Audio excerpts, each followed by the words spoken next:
আসল কথা হচ্ছে পার্থ বসু একটা শিক্ষিত জগতের মানুষ, তিনি শিক্ষামন্ত্রী। আজকে পার্থ বসুকে যেইভাবে আক্রমণ করা হয়েছে, তাকে বলা হয়েছে পেটানো হয়, ওনাকে ফেলে পেটানো হয়। তো এটা আমাদের তার কাছ থেকে যেই বলেছে, আপনারা জানেন এখানকার বিজেপির প্রাক্তন সাংসদ সে বলেছে। এবার সেই বলাতে আমি মনে করি তার যে সাংস্কৃতিক তার যে কালচার, তার মুখ থেকে এটাই কাম্য। কিন্তু আমরা বলতে চাই কি ব্যারাকপুর লোকসভার মানুষ এই গুন্ডারা এই অপসংস্কৃতিকে বিদায় নিয়েছে। সেই দাঁড়িয়ে আমাকে নতুন কিছু বলার নেই। তারা ব্যক্তি আক্রমণ ছাড়া কিছু বলে না, মানুষের কী করে ডেভেলপ হবে, উন্নয়ন হবে, এইসব কিছু বলে না। আপনারা দেখবেন কি পাড়ায় অনেক কুকুর ঘুরে বেড়ায়। এবার সেই কুকুর কোনো একজন মানুষ বা ব্যক্তিকে যদি কামড়ায়, তখন সঙ্গে সঙ্গে সেই মানুষ কুকুরকে কামড়ায়। কি করে সেই ব্যক্তি, সে ডাক্তারের কাছে যায়, ভ্যাকসিন নেয়। তো ডাক্তার কি বলে কি যে কুকুরটা আপনাকে কামড়েছে সেটা 7 দিন আপনারা ফলো করবেন, সেই কুকুরটা আরও কতজনকে কামড়াচ্ছে কিনা।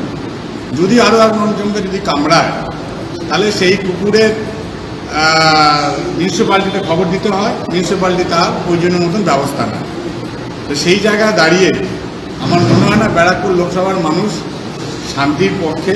শান্তির পক্ষে বলে আমাদের মাননীয় সংসদ তথা পার্থভূমিক মহাশয়কে দুহাত ধরে আশীর্বাদ দিয়েছেন। আপনারা জানেন তাদের আজকে শিক্ষক দিবস। তার পরিবারে যিনি বাবা, তিনি ডক্টরেট ছিলেন, অধ্যাপক ছিলেন, মা টিচার, তিনি মাস্টার ডিগ্রি করেছেন।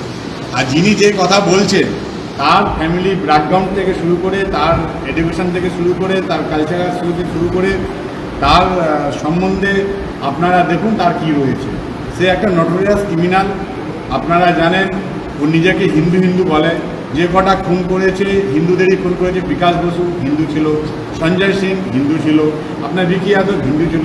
সব থেকে সব থেকে নক্কারজনক ঘটনা সেটা হচ্ছে ওপারের তারই সহজাতির মতন সিং পরিবারের একজন তেল ব্যবসা করে। তার ব্যবসায়ী তার এক স্টুডেন্ট ছেলেকে অপহরণ করে তার পরিবার থেকে পণ চাওয়া হয়। পণ নেওয়ার পরও সেই পরিবারে সেই ছেলেটাকে ফেরত দেওয়া হয় না, তাকে খুন করে তার বডি লোপাট করে। তার এরকম ভয়ঙ্কর অভিযোগ রয়েছে।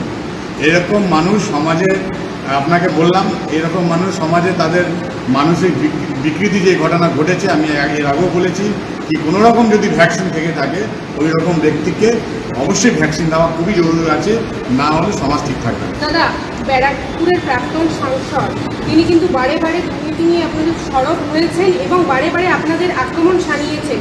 এবার এই মন্তব্যের কিছুদিন আগেই তিনি বলেছিলেন দুর্নীতি নিয়ে কিন্তু 62 জন চেয়ারম্যানও খুব শীঘ্রই জেলে যাবেন। প্রথমে তো বলি, 62 জন যদি চেয়ারম্যান হয় তাহলে 1 নম্বর নাম ওর রয়েছে। ও ভাটপাড়া চেয়ারম্যান যখন ছিল, আপনারা জানেন ভাটপাড়া কোঅপারেটিভ ব্যাংক আর ভাটপাড়া মিউনিসিপ্যালিটিতে প্রায় 4.5 কোটি টাকা তার নিজের পরিবারের অ্যাকাউন্টে সরাসরি ট্রান্সফার করে, তার জন্য সিআইডি চলছে। কোনো কেসে কিছু না হোক আমি জানি না, কিন্তু এই কেসে ও জেল নির্ঘাত লেগে গেছে। সব থেকে বড় করাপশন তো ওই শুরু করেছে। আর যে আমি একবার বলি না, এই চোরের মায়ের বড় গলা। আজকে শুভেন্দু অধিকারী বিরোধী দলনেতাকে টাকা নিতে দেখা যাচ্ছে, সে বলছে দুর্নীতি হয়েছে। অর্জুন যে সংসদ ছিল, সে ভাটপাড়ায় কোঅপারেটিভ ব্যাংকে তার দুর্নীতি রয়েছে, প্রমাণ রয়েছে। সে ভুয়োভাবে চেক নিয়েছে, ভুয়োভাবে ওয়ার্ক অর্ডার দিয়ে সে টাকা নিয়ে তার কেস কোর্টে চলছে। সঙ্গে সিআইডি অ্যাপয়েন্টের খুব অবশ্যই তার পানিশমেন্ট হবে। আপনি নাকি ঘুম কেড়ে নিয়েছেন, মানে এমন কি করতে চায়, মানে করেছেন যে ঘুম কেড়ে নিয়েছেন? হ্যাঁ, ঘুম তো ব্যারাকপুর লোকসভার মানুষ কেড়ে নিয়েছে। আপনারা সবসময় জানবেন ব্যারাকপুর লোকসভার মানুষ শেষ কথা বলে, যেটা আমাদের নেত্রী মমতা বন্দ্যোপাধ্যায় সেই কথা বলে, আমাদের সেনাপতি অভিষেক বন্দ্যোপাধ্যায় সেই কথা বলে। আপনারা দেখেছেন মানুষের যে প্রোগ্রাম, মানুষের যে সাথে নিয়ে যে গণতন্ত্রভাবে আমরা কাজ করছি, আমাদের পাড়া আমাদের সমাধান, দুয়ারে সরকার, যতগুলো প্রকল্প মমতা বন্দ্যোপাধ্যায় আপনি দেখেছেন, সবটাই কিন্তু মানুষের জন্য। মানুষ দিনের শেষে, রাতের শেষে মানুষ শেষ কথা বলে। মানুষ এদেরকে প্রত্যাখ্যান করেছে। আপনারা দেখবেন 2026-এ মমতা বন্দ্যোপাধ্যায় চতুর্থবারে 250টার বেশি সিট পেয়ে মুখ্যমন্ত্রী হবে। প্লাস এই বাংলা থেকে যে ডাক উঠেছে, আপনারা 29-এ দেখবেন এই বিজেপি সরকার সে বিদায় নেবে। আজকে তো শিক্ষক দিবস, এই বর্তমান সময় দাঁড়িয়ে যেভাবে অযোগ্যদের তালিকা প্রকাশিত হয়েছে, সেই জায়গায় দাঁড়িয়ে বর্তমানে শিক্ষকরা সব থেকে বেশি হেয় হচ্ছে। আজকের দিনে কি বলতে চাইবেন?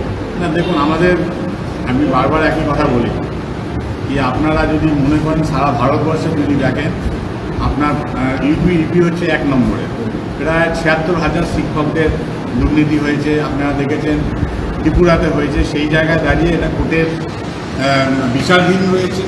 সেখানে যারা যোগ্য অযোগ্য, আমাদের নেত্রী মমতা বন্দ্যোপাধ্যায় সবসময় বলছেন যারা যোগ্য নিশ্চয়ই যোগ্য হবে। একটা হাইকোর্টে কেস হয়েছে, সেটা আবার হাইকোর্ট থেকে সুপ্রিম কোর্ট গেছে, সুপ্রিম কোর্টে সেটা স্টে অর্ডার হয়েছে। সেটা আপনার সাপেক্ষে আমি মনে করি 26,000 পরিবার আছে, তাদের সংসার রয়েছে, নিশ্চয়ই যোগ্যতা হয়তো কিছু কিঞ্চিত কম বেশি হতে পারে, বিভ্রান্তি ভুল হতে পারে, সেটা আইনেই রয়েছে কি 5% যদি ভুল ভ্রান্তিও সেটাকে মানা যায় না, সেটা আইনে রয়েছে। সেই জায়গায় দাঁড়িয়ে যখন কোর্টের যেটা ধার্য হবে সেটা কোর্ট বিচার হবে, সেখানে তো আমার কিছু বলার নেই। Thank you.